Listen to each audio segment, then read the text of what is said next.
মৌলানা সাদ সাহেবের কথা অনুযায়ী হজরত মুসা আলাইহিস সালাতু ওয়াস সালাম নাকি ভুল করেছেন। নাউজুবিল্লাহ বাড়িতে গিয়ে বললেন, জোরে বলেন না নাউজুবিল্লাহ। মুসা আলাইহিস সালাতু ওয়াস সালাম আল্লাহর নবী ছিলেন কি ছিলেন না? আল্লাহর নবী কি কখনো ভুল করতে পারে? আরে বলেন না পারে। আল্লাহর নবী তো কখনো ভুল করতে পারে না। মাওলানা সাদ বলছেন যে মুসা আলাইহিস সালাতু ওয়াস সালামের ভুলের কারণে বনি ইসরাইল গোমরা হয়ে গেছে। নাউজুবিল্লাহ। মুসা আলাইহিস সালাতু ওয়াস সালাম যাচ্ছিলেন আল্লাহর কিতাব আনতে। তিনি তার মজলিসের মধ্যে দায়িত্বশীল হিসেবে রেখে গেছেন তার ভাই হারুন আলাইহিস সালাতু ওয়াস সালামকে। হারুন আলাইহিস সালাতু ওয়াস সালামও আল্লাহর নবী। আচ্ছা, এক নবী চলে গেছে, আরেক নবীর কাছে তো দায়িত্ব দিয়ে গেছেন। এর মধ্যে কোরআনের মধ্যে এসেছে ফাআদাল্লাহুমুস সামিরিয়্যু, সামিরি তাদেরকে গোমরা করে ফেলেছে। আমি খুব সংক্ষেপে বলার চেষ্টা করছি। সামিরি তাদেরকে গোমরা যখন করে ফেললো, তারা তখন একটা প্রত্যেকের কাছে যেই পরিমাণ স্বর্ণ গহনা ছিল সব কিছু জমা করে সেখানে জমা করলো এবং সেটাকে গলিয়ে একটা বাছুর বানালো, গরুর বাছুর। সামিরির কাছে বিশেষ ধরনের একটু মাটি ছিল, এটা যখন গরুর মুখের মধ্যে দিয়ে দিল, গরু হাম্বা হাম্বা ডাক দেওয়া শুরু করে দিল। এরপরে সামিরি বলল, এই তোমাদের রব তো এই জায়গায়। নাউজুবিল্লাহ, আরো আসতে বললেন, বলে তোমাদের রব তো এই জায়গায়, তোমরা একে পূজা করো। তাইলে মুসা যে গেল, মুসা ভুল করছে। হারুন আলাইহিস সালাতু ওয়াস সালাম যখন বাধা দিতে গেল, তাকে হত্যার হুমকি পর্যন্ত দিল। আচ্ছা বলেন তো, আল্লাহর নবী মুসা যে আল্লাহর কাছে গিয়েছিলেন, তুর পাহাড়ে গিয়েছিলেন, কার হুকুমে গিয়েছিলেন? এই কথা বলেন, কার হুকুমে? আল্লাহর হুকুমে গিয়েছিলেন। এরপরে হারুন আলাইহিস সালাতু ওয়াস সালামকে যে রেখে গেছেন, কার হুকুমে রেখে গেছেন? গেলেনও আল্লাহর হুকুমে, রেখে গেলেনও আল্লাহর হুকুমে। আর ওরা শয়তানের ধোকায় পড়ে নিজেরা নিজেদেরকে শেষ করলো। এটা কি আল্লাহর নবী মুসার অপরাধ? এই কথা বলেন, অপরাধ? এটা কি অপরাধ হতে পারে? মাওলানা সাদ বলেন, উম্মতকে একা রেখে চলে যাওয়ার কারণে উম্মত গোমরা হয়ে গেছে।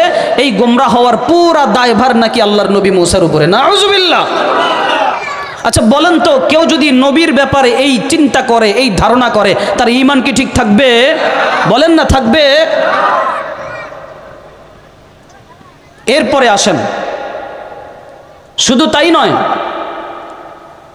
এই যে মাদ্রাসাগুলো চলে, এই মাদ্রাসায় অসংখ্য গরিব মিসকিন অসহায়রা পড়াশোনা করে। এমনও সন্তানদেরকে পড়ায় যারা রাস্তার টোকাই হতো, যারা রাস্তার ফুটপাতের এক একটা ডাকাত হতো, কেডার হতো, সমাজের বোঝা হতো।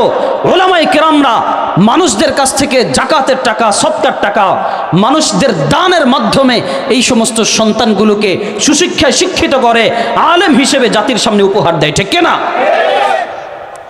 এই জন্য জাকাত যদি দেয়, মাদ্রাসায় দিলে ডাবল সওয়াব। মাদ্রাসায় দিলে কয় সওয়াব? ডাবল সওয়াব। এক নম্বর সওয়াব তো হলো জাকাতটা জায়গা মতো আদায় হলো। দ্বিতীয় নম্বর সওয়াব হলো আপনার জাকাতের টাকা খেয়ে হাফেজ কোরআন হাফেজ হবে, মাদ্রাসার ছাত্র আলেম হবে, মুফতি হবে, মুহাদ্দিস হবে, আর আপনি সব সওয়াবগুলো ঘরে বসে বসে পেয়ে যাবেন। সুবহানাল্লাহ। তাহলে বলেন তো, বাহিরে জাকাত দেওয়ার চাইতে মাদ্রাসায় জাকাত দিলে সওয়াব কম না বেশি? কিন্তু মাওলানা সাদ বলেন, মাদ্রাসায় জাকাত দিলে জাকাত আদায় হবে না। বলেন না নাউজুবিল্লাহ। এটা সুকৌশলে মাদ্রাসার বিরুদ্ধে আরেকটা চক্রান্ত না?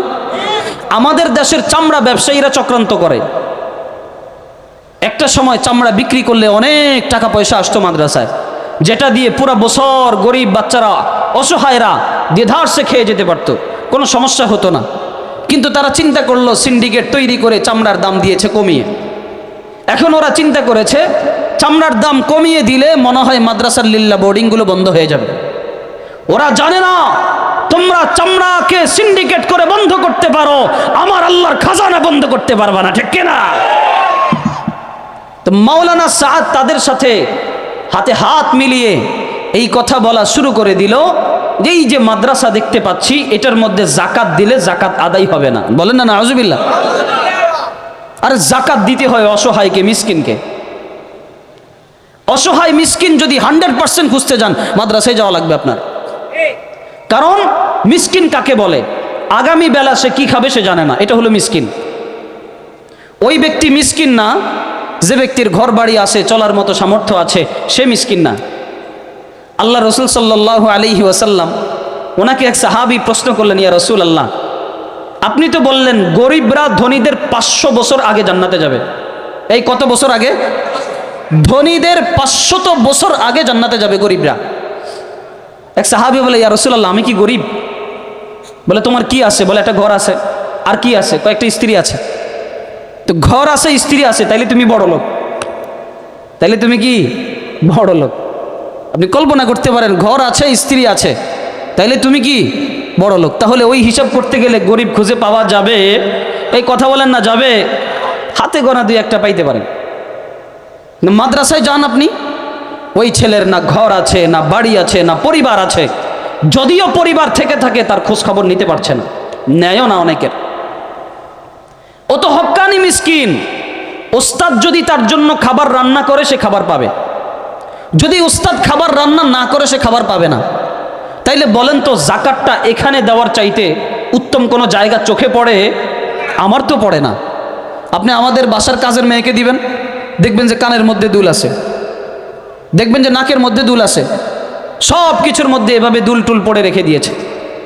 তো ওইটা যদি বিক্রি করে 40-45 হাজার টাকা হবে।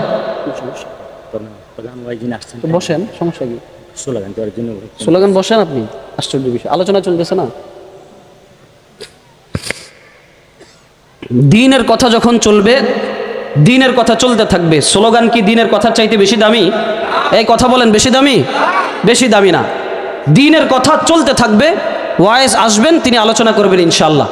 আল্লাহ তাআলা বুঝার তৌফিক দান করুক।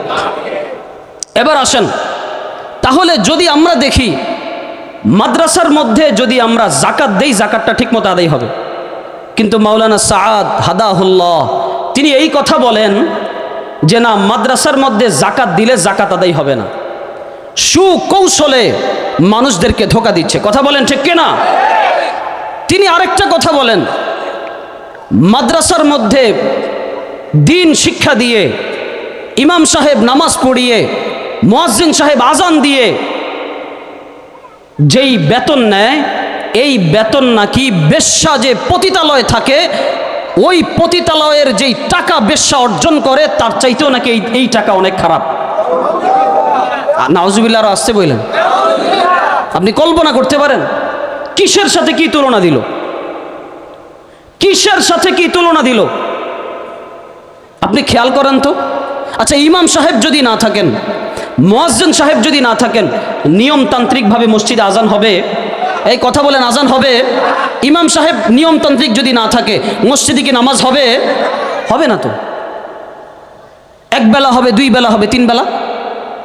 কিভাবে সম্ভব? এই জন্য ভাই, তাদের এই ফিতনা থেকে বাঁচতে হবে। আবু বকর রাদিয়াল্লাহু আনহু যখন দায়িত্ব পেলেন, আবু বকর রাদিয়াল্লাহু আনহু যখন রওনা দিলেন, আবু বকর রাদিয়াল্লাহু আনহু রওনা দেওয়ার পর ওমর রাদিয়াল্লাহু আনহু পিছন থেকে ডাক দিলেন, হে আমিরুল মুমিনিন, কোথায় যান আপনি? এদিকে আসেন। আবু বকর মাথায় গাঁটটি নিয়ে রওনা দিয়েছে, বাজার করবে, ব্যবসা করবে।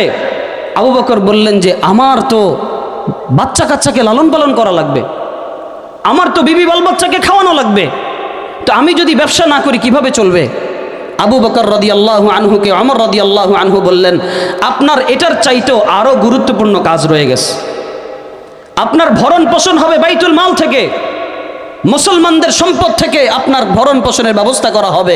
আপনি দ্বীনি কাজের মধ্যে মশগুল হয়ে যান। আচ্ছা বলেন তো, ইমাম সাহেবের কি বাচ্চা কাচ্চা নাই? ইমাম সাহেবের পরিবার পরিজন নাই? তাহলে ইমাম সাহেবের যদি বাচ্চা কাচ্চা না থাকে, ইমাম সাহেবের বাচ্চা কাচ্চা থাকে, পরিবার পরিজন থাকে, তিনি যদি এই ইমামতি করার কারণে টাকা পয়সা না নিতে পারেন, তাহলে আবার বলেন তো দেখি, এই ইমাম সাহেবের ভরণ পোষণটা কে করবে? এই ভরণ পোষণ করা কি সম্ভব? একটা পর্যায়ে এমন হবে, মানুষ আর আলেম হতে চাবে না, মানুষ ইমাম হতে চাবে না, মানুষ মুয়াজ্জিন হতে চাবে না। আস্তে আস্তে আস্তে আস্তে এই জায়গাগুলো যখন খালি হয়ে যাবে, ইসলাম আস্তে করে মিশে যাবে, ইসলাম শেষ হয়ে যাবে। জোরে বলেন ঠিক কিনা? এটাই বাস্তব। এই জন্য ভাই সাবধান, তার ফাঁদে কখনো পা দেওয়া যাবে না। বলেন, ওলামায়ে কেরাম যেখানে আমরা আছি, ওলামায়ে কেরাম যেখানে আমরা আছি, আলেম ওলামা যেখানে আমরা সেখানে আছি, এর বাইরে আমরা কিছু বুঝি না। কথা বলেন ঠিক কিনা? আল্লাহ তাআলা আমাদের সবাইকে বুঝার তৌফিক দান করুক, বলেন আমিন। ওই যে বলছিলাম কোন আলিমান, আলেম হয়ে যাও। আলেম হতে পারলাম না, রসুল বলেন ও মুতাআল্লিমান, ছাত্র হয়ে যাও। ছাত্র হতে পারলাম না, রসুল বলেন ও মুঈনান, সাহায্যকারী হয়ে যাও। সাহায্যকারী হতে পারলাম না, রসুল বলেন ও মুহিব্বান, আলেমদেরকে ভালোবাসো।